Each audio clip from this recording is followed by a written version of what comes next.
Support comes from Hampton Roads Community Foundation, partnering with donors from all walks of life to improve southeastern Virginia through grants, scholarships, and leadership initiatives. Learn more at hamptonroadscf.org. Support comes from Thomas Nelson Community College, now becoming Virginia Peninsula Community College, the first choice, whether starting your bachelor's degree or advancing your career. More at tncc.edu.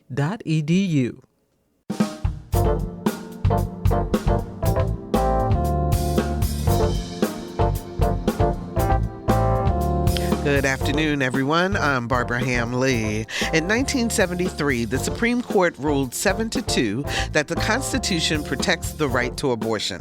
It was a major victory for a woman's constitutional right to decide on her own health care. Almost 50 years later, there's a very real possibility this ruling could be overturned. What will happen if pregnant people no longer have access to abortion? Who will be most affected if Roe v. Wade is no more? And what other constitutional rights could be in jeopardy? Thoughtful conversation from the Another View Roundtable. That's coming up next, right after this national, regional, and local news from NPR and WHRO News.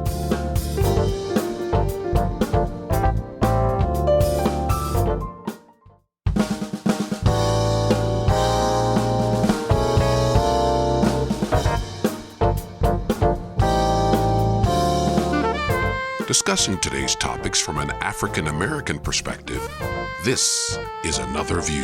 Hello, everyone, and welcome to Another View. I'm Barbara Ham-Lee. Before we get started with our roundtable today, let me invite you again to come join me this evening for the beloved community gathering by the Virginia Symphony Orchestra. This is going to be held at Norfolk State University in Brown Memorial Hall Theater. It's at 7 p.m., and we are going to be listening to music and also having a panel discussion with Deidre Love from Teens with a Purpose, Dr. Auntie Paris Harris with the Urban Renewal Center, Dr. Cassandra Newby-Alexander, and Dr. Robert K. Perkins, both of NSU. And we're talking about Martin Luther King's perspective of the beloved community and what we can do to all come together. It is free. It is open to everyone. And the first one was a big success. I hope you guys will come out and join us this evening at 7 p.m. So regardless of where you stand on the issue, there is one thing in which everyone can agree. If Roe v. Wade is overturned, every woman and girl in this country will be affected, as each state will have the ability to determine reproductive rights. Already, there are 13 states that have passed trigger laws that will immediately ban abortions as soon as the anticipated Supreme Court decision is announced. There's lots to unpack with the Another View Roundtable today. Dawn Hester is the treasurer for the City of Norfolk. Hey, Dawn. Hey there. How are hey, you? Everybody. Good. Carol Pretlow is a political science professor with Norfolk State University. Hi, Carol. Hello, everybody. Allison Moore is joining us by phone. She's the Director of Communications and Partnerships at a bank in South Carolina, but forever Virginia's comedian and hype girl. That's how she told me to introduce you. Hey, Allison. Hey.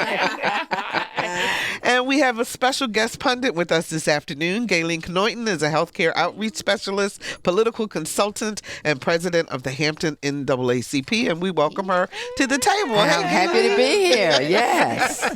Thanks so much. I graduated. So before I get each of your reactions, I want you to be thinking about this while we listen to the clip, but I want to know what your immediate reaction was upon hearing about the leak. But this is what our Vice President Kamala Harris had to say. Roe v. Wade, in its power, has protected a woman's right, her right to make decisions about her own body for nearly half a century.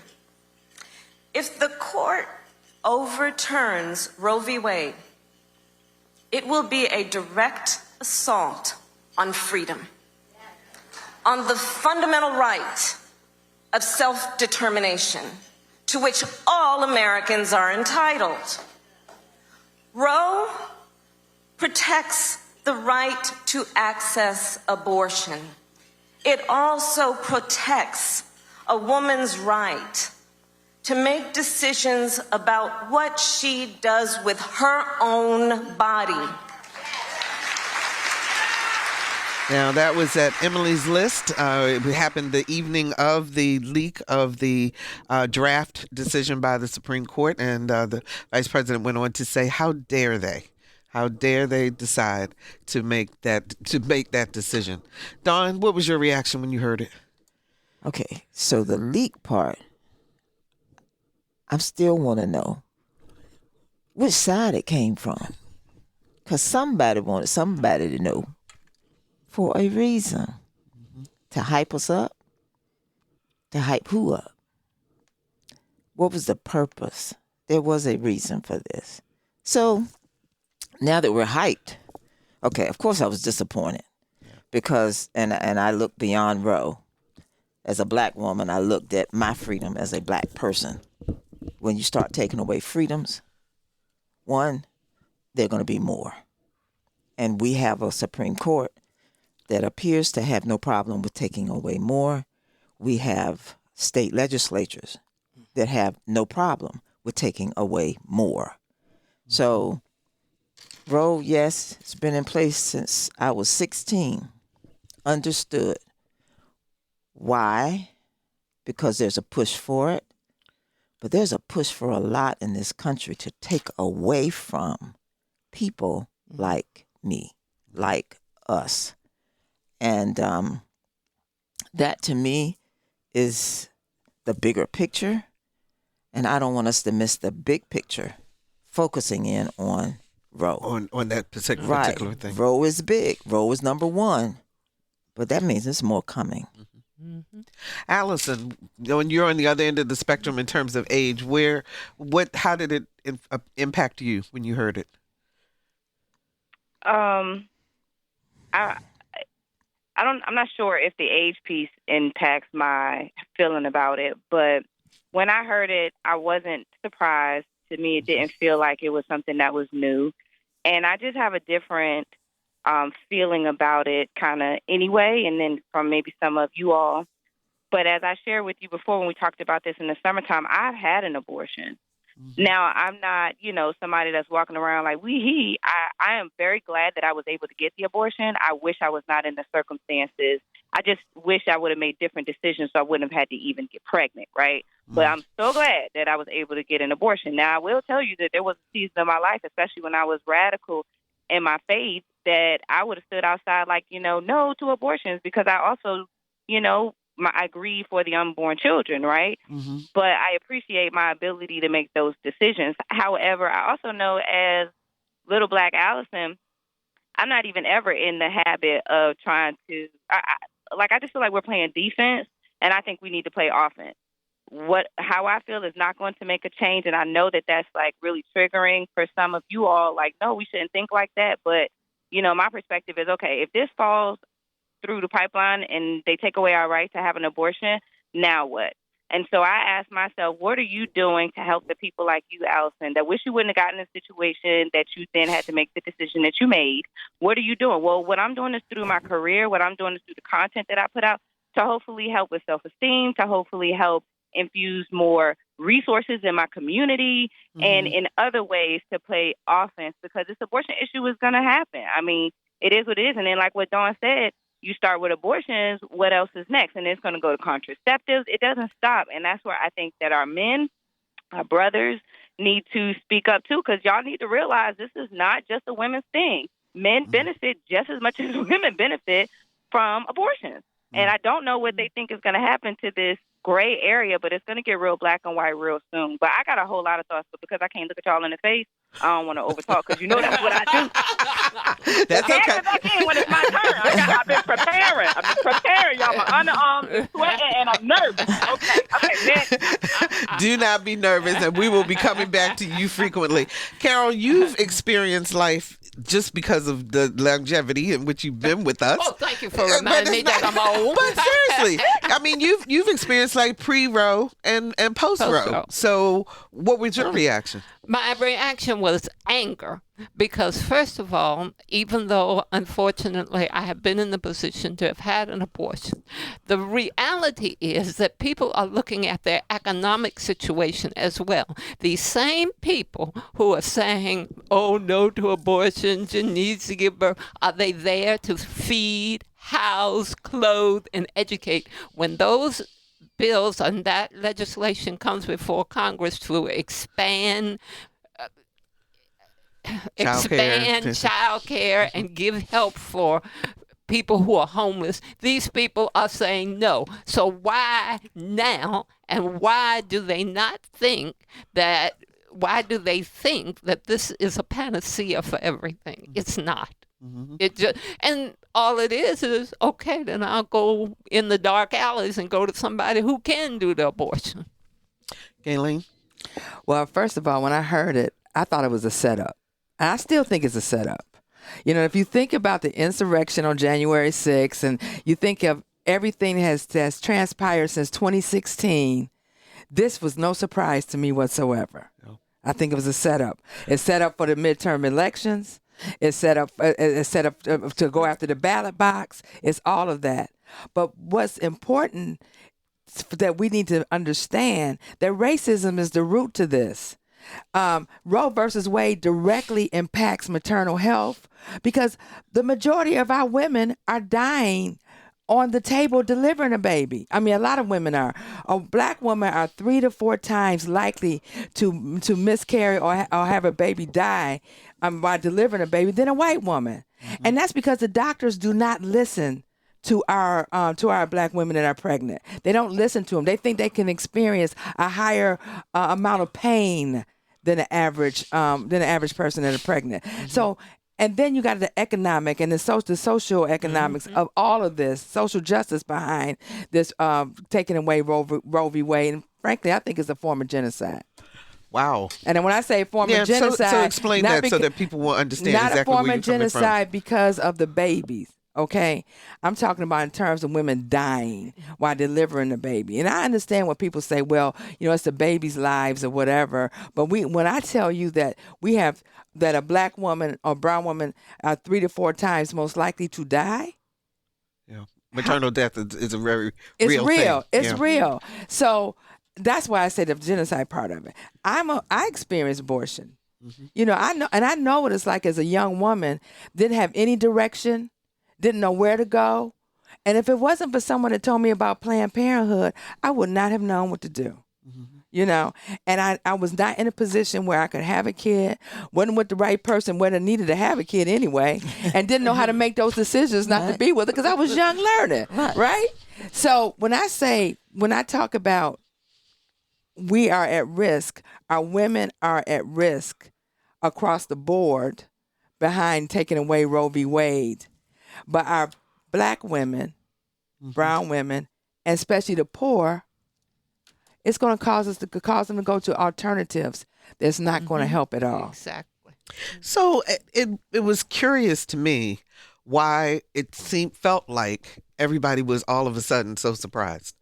I mean, Hillary Clinton talked about what was coming. Donald Trump told us what he was going to do in terms of putting people on the Supreme Court. The justices during their confirmation hearings told you which way they were going.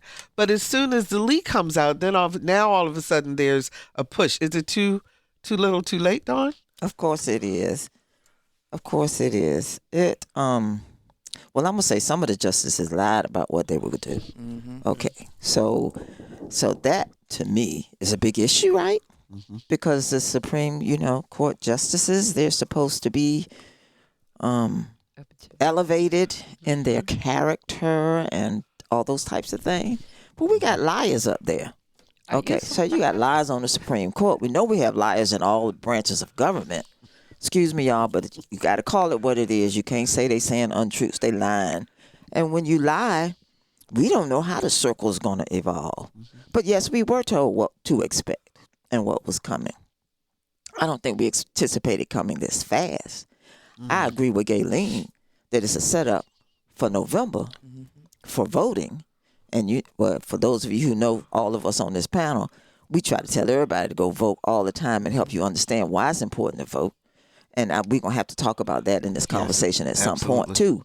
But I think it is still all about power and control, power by some whites who believe that people of color, all shades that are not white like them, don't deserve, shouldn't have, and will do whatever it takes to diminish our presence and our power if we allow it. And that's the operative.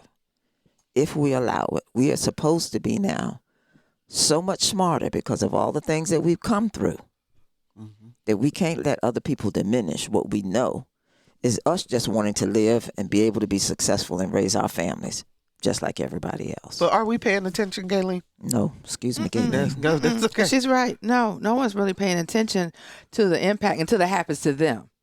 But this is as Dawn said, it's a bigger picture. And the bigger picture is that the black vote is important. Okay.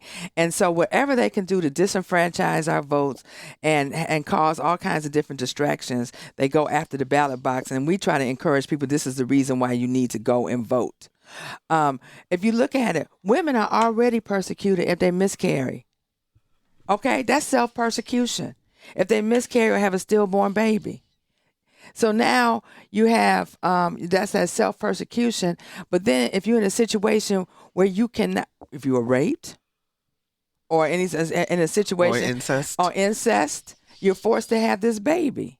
And you never know what a person's situation is. But you know what the part that really bothers me is that if you have the proper education and in the schools in terms of sex education, and you have domino effects in the families where, babies are having babies.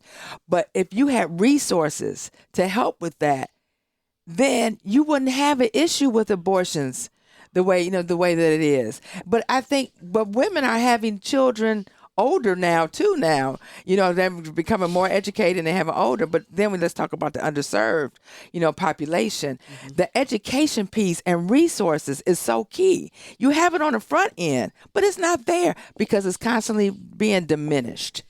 All the programs, the social programs are being diminished. And so then what happens to them? So Carol, last night, the Senate, no surprise, voted down the Democratic bill that was in front of them to protect abortion rights in the country. All of the senators, all the Republican senators, and Joe Manchin voted against it. So was that, as you guys were talking about, is that a part of the setup? Is that leading to make a statement for November, do you think? I think that's a wake-up call for some people, but it wasn't a surprise to other people. I thought that was just pro forma. Let's do this so we can say that we were on the books to do it, and then we can satisfy our constituents. See what I tried to do? No. You knew you were voting against it. Everybody else knew it was going to be downhill. And I wasn't surprised. The anger that I felt about Roe v. Wade continued as I looked at this and said, okay, it's time for us, particularly as a black community, to stand up, vote, and we need to start doing registration and everything right now. And my confidence in the Supreme Court ended way back in the Trump administration, like you said, when I saw those three justices appointed. I was like, okay, bye. Allison, you talked about doing other things to help bring people along. Are people talking about voting, about making a change in who we're electing, so that we can avoid this kind of thing going forward? Yeah, absolutely. And I hear a lot of conversations, and I'm making comments similar to the people who this is going to impact greatly. They're not awake. I mean, again, I love media, but I also dislike media for the exact same reason that you can spend whatever you want to spend. I think it's beautiful to just be able to make a story, right? I hate it when it's weird, it's a lie, and it's not really consistent with the truth. But there's a lot of conversation around, oh, gosh, this is just going to hurt the black community. And this is not against what Dawn and Gayleen is saying. This is in addition to. I'm absolutely aware of the attack that this is towards our people. But I'm like, some of y'all others that are not us, y'all real quiet. It's like you don't see the impact. We talk about how many black women and families are subject, or not subject, but get abortions. Like I saw some statistics on one of the Financial Times or something that said It's like 24% of black women had abortions in 2022, 7% white women, but it's 117 million white women and 20 million black women. So it's like, do y'all not hear? It's still, yes, it's a disproportionate number, more of us than y'all, but do you not hear how many of you all that this is impacting too? And I just feel like that there needs to be more conversation around the numbers of people who are just kind of like, well, I guess that's a black issue. Ooh, got to get them together. No, this is right on your front door too. So you better pick up your what's some things called that you yell outside like, hey, no, Megaphone. Your megaphone. You better have one of those things, because media is making, trying to slant this towards like one community, and that happens to be the community that we already see in times gone past that people are not the most excited about protecting, which is us. Mm-hmm. But we are not the ones that are only affected by this or impacted. And so that's where it gets really weird. And back in that, let's play offense. In addition to, we need to look for people who care about universal health care. So like what Gayleen was talking about, all of these women, we're disproportionately impacted or dying when we are giving birth. If there were more health care available, we can start. That's how we can start in the beginning. If they're in the education spaces, we looked at these lesson plans. Well, how are they rolling out sex education? And when we are also, even in the faith communities, there needs to be a different conversation about, condemnation and abortions and all of that, because all of that happens in the beginning. As right now, when we looking at the news, we're like, whoa, I can't believe this is happening. With, like you said, Trump already told us all these white boys been doing what they've been doing. They didn't switch it up. They just getting closer to the end of the line. 757-440-2665 or 1-800-940-2240 are the numbers to call to join our conversation. Audience, I will tell you, I would love to hear a variety of perspectives, but we will be respectful of each other in your call. So you can call 757-440-2665 or 1-800-940-2240. Let's go to Anita in Chesapeake. Hi, Anita. You're on the air. Hi. Thank you very much for taking my call. I did have a question and a comment. And one question was, did anyone on this panel read the act that was passed, that was voted on yesterday in the Senate? Or what? It was very similar to what passed in the House with the same negative reaction from the Republicans. That's my question to the panel. And I would like some of this time to be spent explaining in lay terms to people exactly why the Democrats did what they did. You have to read the act to understand why they did what they did. They're trying to pass the law in a way that the states are not going to be able to dismantle it. They've been dismantling it for 49 years. I get, okay, now I understand where you're going, Anita. All right, thank you for the call, Anita. Let's let the panel answer. Gayleen? Yeah, it's the Women's Protection Act.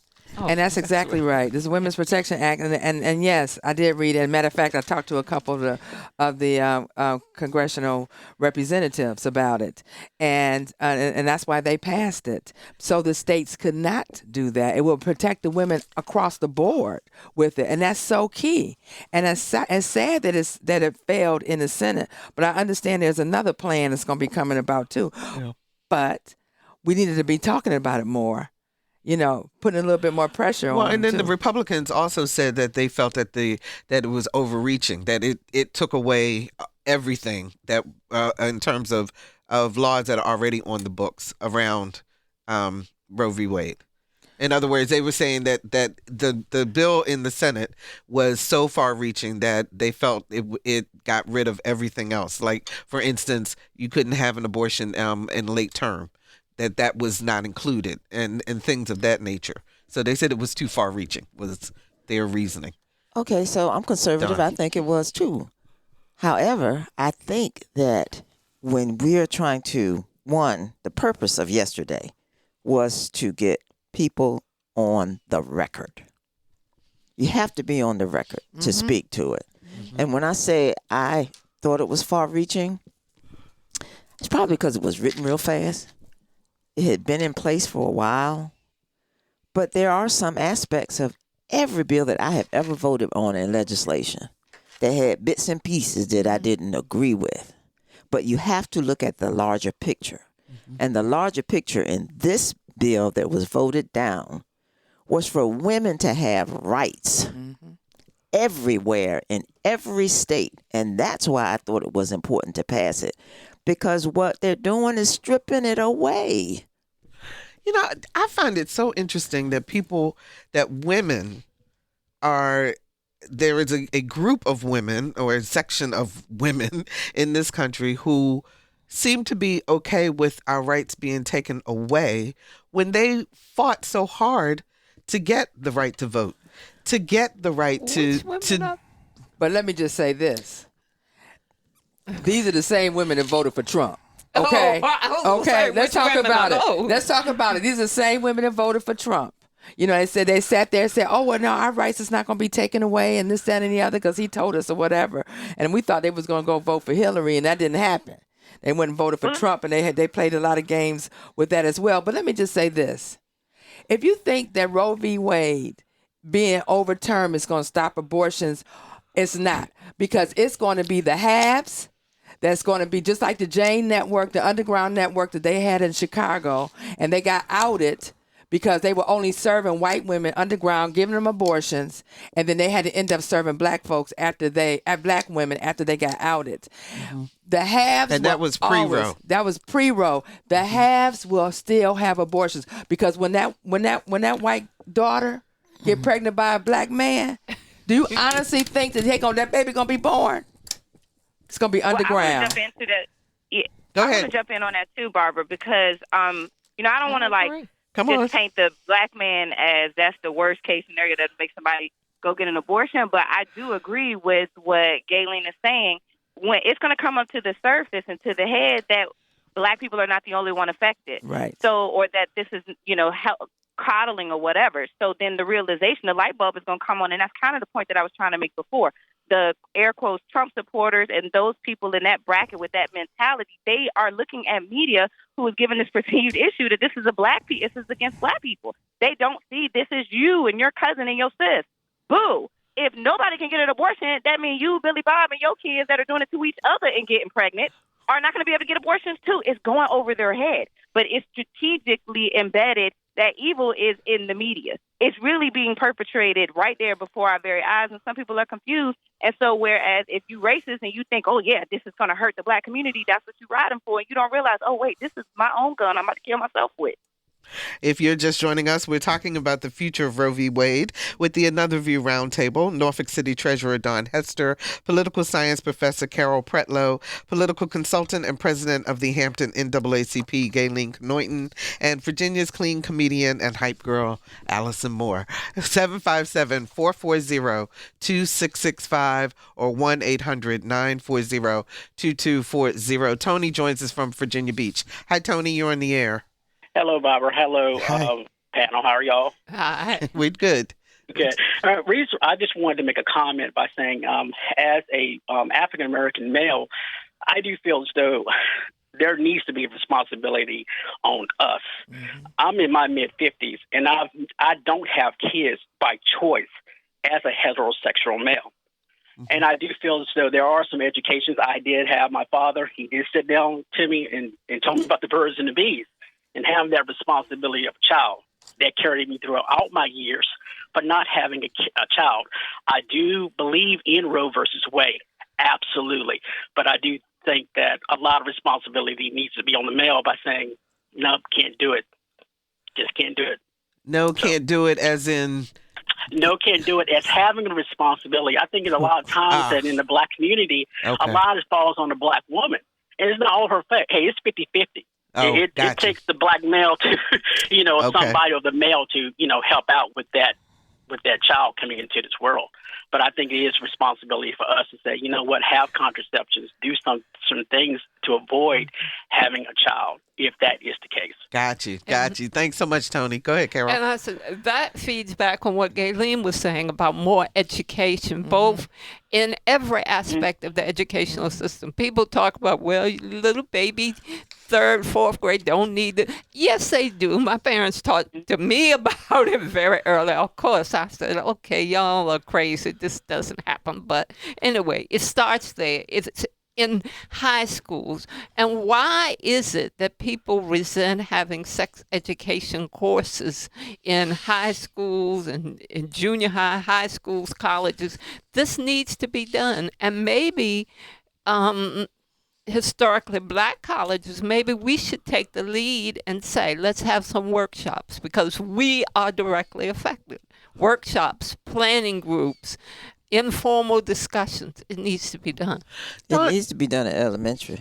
Okay, yeah. I'm just saying, because You're right. we have more children who are experimenting. Yeah. We have more children who have exposure to so many more things that we were not able to see. Exactly. I was helping with my clothes on in 5th grade. Right. So, so we've got to talk and not be afraid to talk. And we can't say that talking about sex, experimentation, your body changing is critical race theory. That's exactly right. Okay. I had that right here. It CRT. is just life and living. Right. It is life and living. Even the books that are being banned, I'm off topic now, they're about life and living. But as a parent, you do have control over what your child reads if you're paying attention to your child. And But a child can find anything and read it anywhere nowadays. Excuse me, I'm sorry, I'm back. Go ahead. No, that's okay.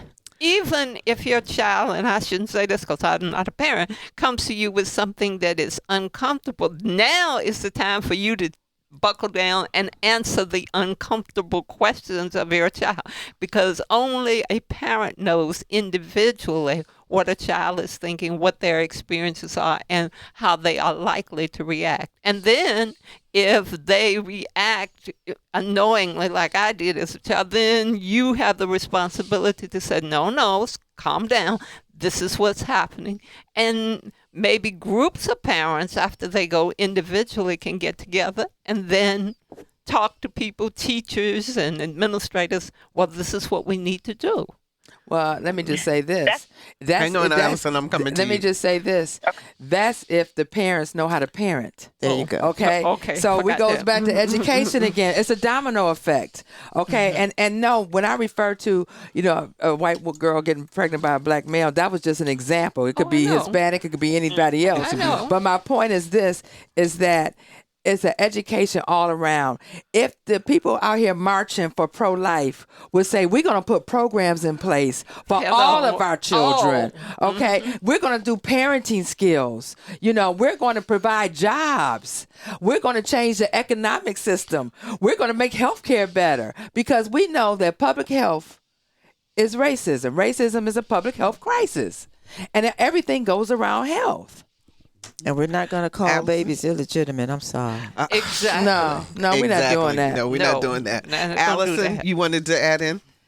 Yeah, I did. And so, but also to point, so Galen, because I can't look at you, and I probably should have said more to that sentence when I took a little piece of, what you were saying. I just recently, and maybe this is helpful to the viewers as well too, kind of myself had an experience where I heard people using, and I did myself using, well, but they ain't gonna say nothing to a black man, such and such, and I realized, wow, in order for you to prove a point as how negative of an outcome that was, you use black people to prove that point. And so my own personal thing was, I'm going to give an example showing how this could be bad for you without pulling my people into it. But that ain't your issue. That was my issue. So I'm sorry if that was kind of messy. Oh, no, that's fine. No, I understand. That's fine. Yes, fine. Okay. But I grew up in the 60s. I grew up in the 60s. So look, I grew up in the 90s. Go ahead, Allison. And I'm holding on to being a millennial as long as possible. I'm at the top. I'm the grandma of millennials. But in Gen Z, they're going to save the world for us. They're going to fix it. But in the interim, tagging on to what Carolyn was saying about being a parent, because I have a parent to three. Two that are 17 and 16, so I'm in 12th grade, 11th grade, and then I have one that's in elementary school. And I did not get a manual when I became a parent, and I don't know at what point I became a good parent. And anybody that's listening today, they might be, that I empathize with you if you feel like, well, shoot, I don't know what to do. I'm trying to figure it out myself. I'm trying to figure out how to be a 39-year-old black woman. But I will encourage anybody that's listening to Google.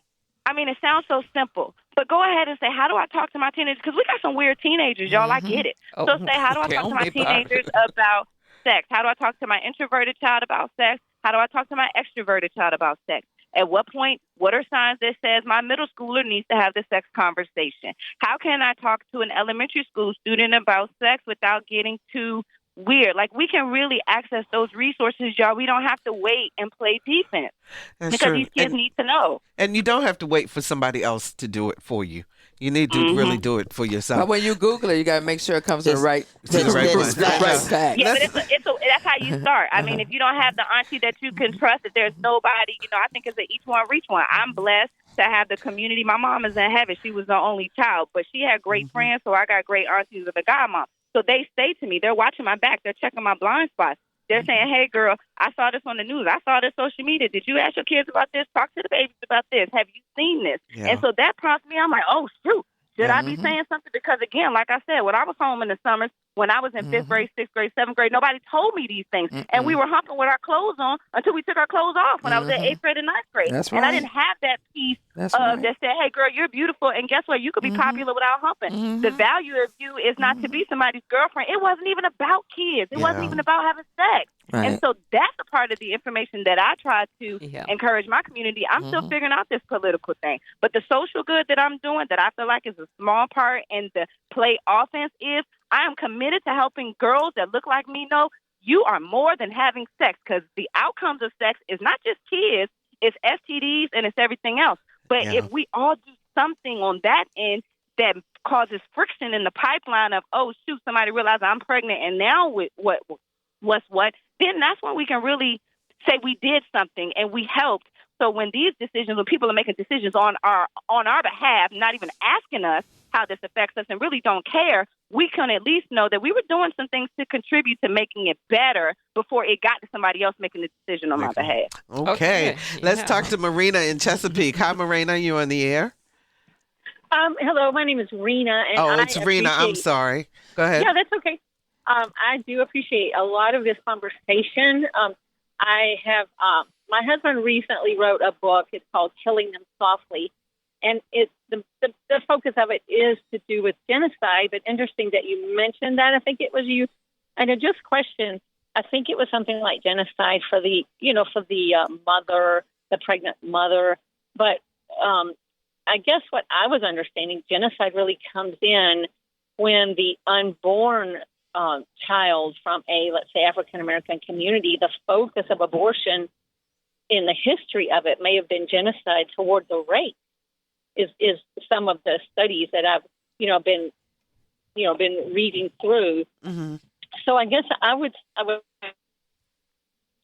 Hello? What you mean by genocide for the mom, as opposed to genocide allowing abortions? To me, abortion freely would be the opportunity to just kill off more babies, more of the rape. Okay, let Gayleen explain what she was saying. So when I said that some people look at it towards the babies, I was referring to the black mothers that are dying on the table at 3 to 4 times more than a white woman. So that means more black women are dying too. Giving birth. Giving birth. Yeah. Exactly, giving birth.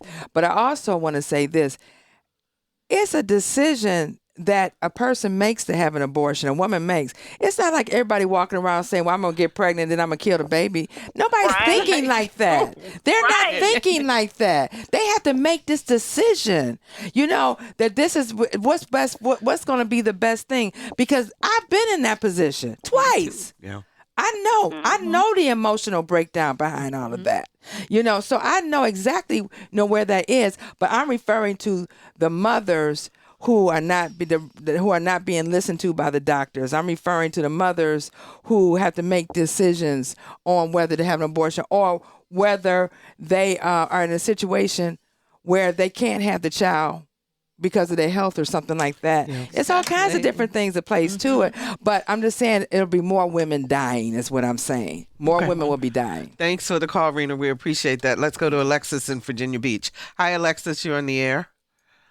Hi, my name is Alexis, and I kind of want to play off of that. I am a mother of 2 now, but previously my financial status with my husband would not allow us to bring a child that we wanted to be comfortable with. And so we did choose to terminate the pregnancy. And when I did find out that I was pregnant again, we're at a much stable part in our careers and in our life. I'm an older mother. And when I did give birth in the hospital, there is a tremendous amount of pressure to go under and to have a C-section, even if it's not needed. So to play off of, there are women that are dying on the table unnecessarily because of the pressure. And if you don't have that education, or if you don't have somebody there standing next to you to have the mindful of, no, push back. This is not what we want. This is not what we discussed. And it's not medically necessary, because there are situations that do, of course, call for that. There's an exception to every rule. Sure. There are going to continue to be women dying. We have the worst death rate for pregnant women, and it's appalling. And I can't stand the fact that there are people in our political system that are trying to make decisions for not only your community, but my community as well, and women as a whole. It is not right. Thank you so much, Alexis, for the call. We appreciate that. Let's take one more call. Amy joins us from Norfolk. Hi, Amy. You're on the air. Hi. Hello. My name is Amy, and I'm calling on behalf of our region's own abortion fund. We are Hampton Roads Reproductive Justice League, and I'm so appreciative of this platform to point out that reproductive justice is about the intersections of justice and not about individual rights.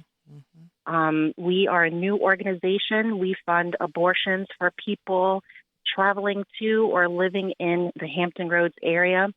And in the reproductive justice world, this news about the Roe versus Wade leak is not new to us, and we've been expecting this and preparing for this. And reproductive justice organizations like ours, like the Richmond Reproductive Freedom Project, like Richmond Doula Project, Empower Birth Collective 757, we're going to continue to educate people about Black maternal health and the different systems that affect us, and why we need bodily autonomy and safe and sustainable communities here in 2022.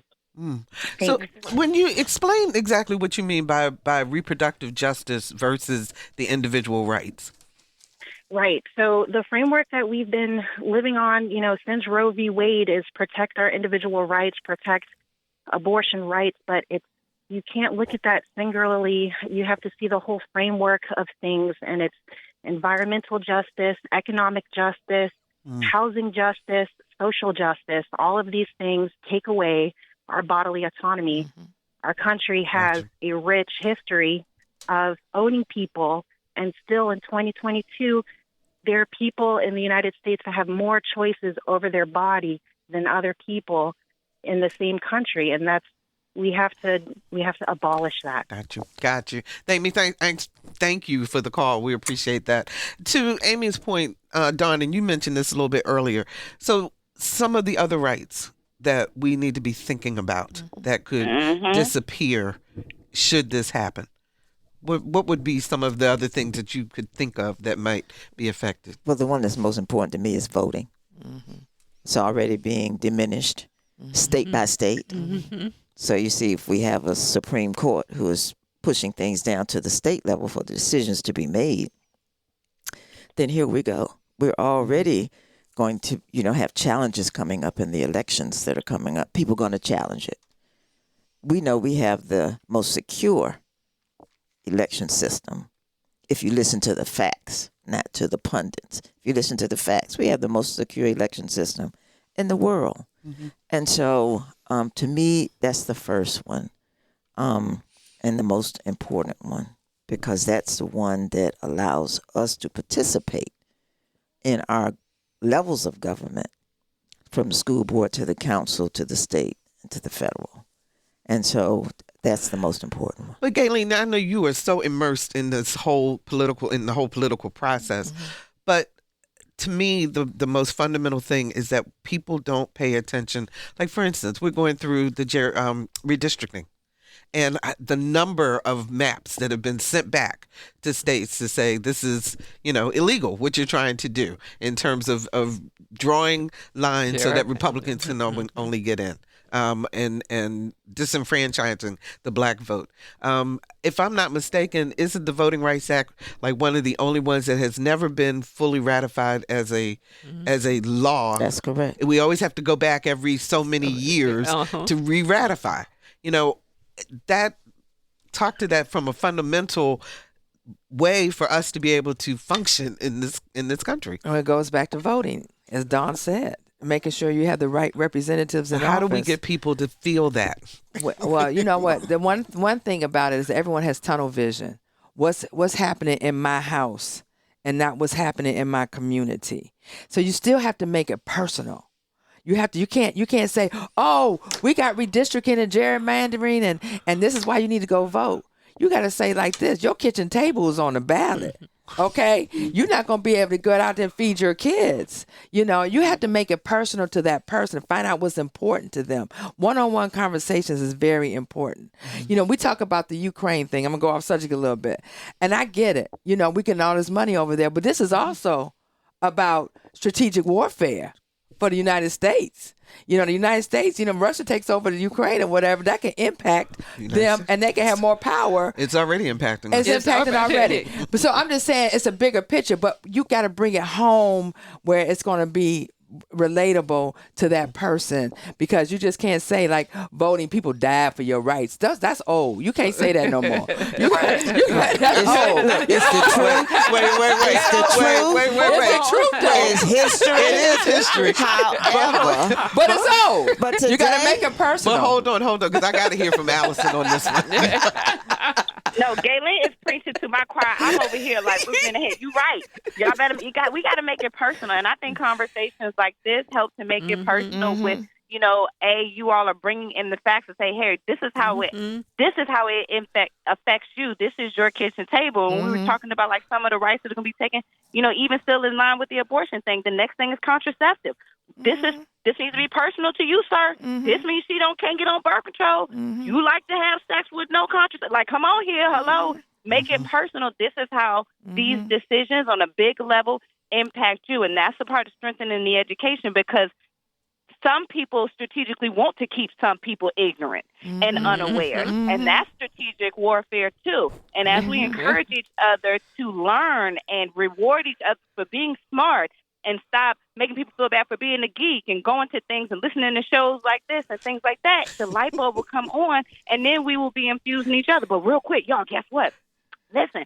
So guess what? You know how they had those the period tracking apps? Yo, if abortions become criminalized, those of us who use period tracking apps and things like that, that information is going to be sold to third parties. That's going to be largely useful to say, oh, she's pregnant. Where's her cycle? Well, she done had an abortion. Let's go after her. This is really creepy. It's a whole big spider web.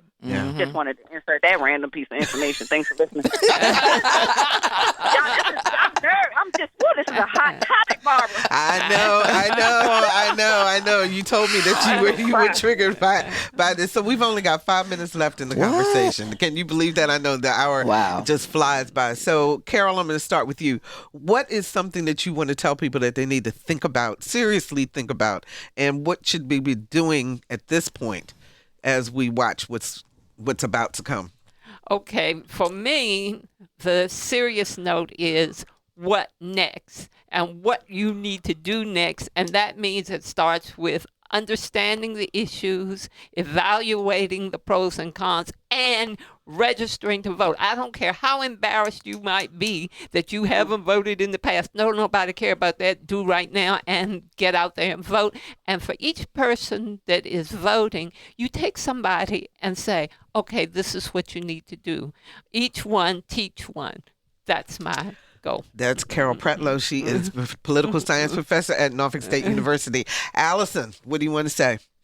I say lead with love. Let's stop being judgmental. If you have never done anything wrong, then you can pick up a stone. Okay, ain't nobody got no stones in their hands. So let's be empathetic to why people are in these situations. And if you really care about life, like Alvin has said before, let's care about really life and the quality of life of the people that are right here. And let's start ministering to people and encouraging people in the lives that they live, so that we don't even have to get as far down to the abortion part of the process or a piece of phase of life. I have to tell you, I have truly enjoyed you today, Miss Allison. Girl, I'm musty. I'm in my closet. I'm trying to cry. I'm like, hold on. I done told y'all on air I done had an abortion twice. I want to keep talking about this. But I swear, anybody who's listening and this is heart-wrenching, I'm with you, y'all. Meet me somewhere so we can get a drink tonight. That is Allison Moore. She is the Director of Communications and Partnerships at a bank in South Carolina, but forever Virginia's comedian and hype girl. I love that. Absolutely. Dawn? I want us to learn how to teach each other. But I also want us to be open to receiving and hearing others' views, concerns, and needs. And I really want us to address those and not sugarcoat them. And when I say that, I'm talking about government. We say we're giving you money to do this, or we're going to let you do this program, or what have you.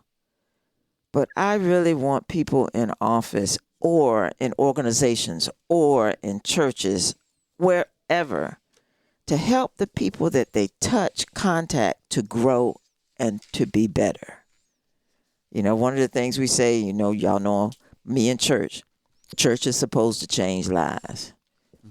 You, an individual, are supposed to help change lives with every person that you meet. Make that a goal. That is Dawn Hester. She is the city treasurer for the city of Norfolk.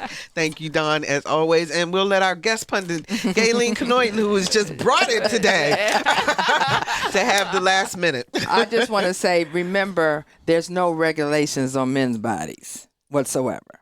No, none at all. Okay, they want to put regulations on our bodies, but it's none on theirs. But I also want to say that, and we can go back to voting. Make sure you do your research. Understand what that candidate represents, and if they represent your values. But also, you need to understand the deeper reason for Roe v. Wade. And it is something that impacts our community. It impacts the black community the most, impacts the brown community, but it really impacts all women. And that remember that women just don't make a decision lightly that I'm going to abort my baby. Please. No woman is going to say that. Not that I know of anyway. But it's very important to do your research. Be personal with people. Understand the pro-lifers. I talk to pro-lifers all the time. And I ask them, so what you going to do to fix it, to help us? And then realize this. Once you had a baby and you're not with the father, who going to pay the child support? Hello. Let's talk about child support. Been there, done that. All right, go. Vote. Vote, absolutely. And that is Gayleen Knoyton. She is president of the Hampton NAACP, a political consultant, and also does healthcare. And I know you have a big event coming up. I'll promote it for you as we get a little bit closer to that. And we want to say to our audience, Alvian Lyons graduated today. She is the keynote speaker at her graduation for her doctorate. So we wish her very well. Absolutely. Welcome to power. So the reproductive rights of women is at stake, and it is a volatile issue, everyone. Please stay informed through trusted news sources and beware of false information on the internet. Share this show with a friend by going to our website, anotherviewradio.org, and downloading the podcast. Next week on Another View, up close and personal with retired Norfolk Police Chief Larry Boone. Our theme music is an original composition created especially for Another View by Jay Sennett. Lisa Godley is our show producer. Todd Washburn is our audio engineer, and Dr. Barry Graham answered our phones. I'm Barbara Ham Lee. Take the time to listen before you speak. It creates understanding. Looking forward to getting together with you again next Thursday at noon for Another View.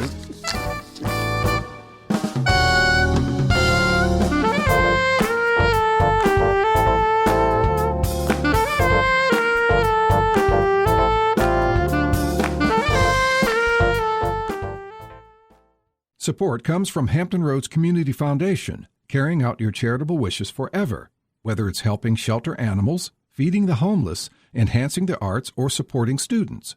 Learn more at leaveabequest.org.